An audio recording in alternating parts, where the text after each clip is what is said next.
আজকে এমন একটা ভর্তা করছি, আমার নাক মুখ দিয়ে একদম ঝাঁস উঠতেছে। বলেন তো কিসের ভর্তা? দাঁড়ান বলতেছি কিসের ভর্তা।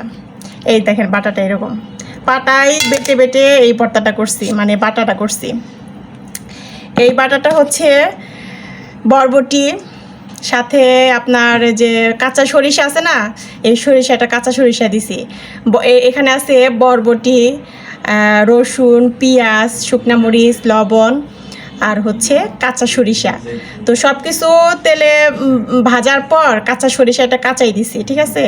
এই কাঁচা সরিষার বাটা খাইলে নাক মুখ দিয়ে একদম ঝাঁজ উঠে, ঠিক আছে, খুব টেস্টি লাগে। আমাদের এলাকায় সবাই ম্যাক্সিমাম মানুষই এই বাটাটা খুব পছন্দ করে। তো ছোটোবেলা থেকে এই বাটাটা খাইছি, তো ভাবলাম যে অনেকদিন পর এই বাটা করি, খুব টেস্টি লাগে। নাক মুখ দিয়ে একদম ঝাঁজ উঠে, মানে যদি ঠান্ডা ঠান্ডা লাগে, কারো ঠান্ডা বা জ্বর টর আসে, তাহলে এই বাটাটা কিন্তু খুব উপকার।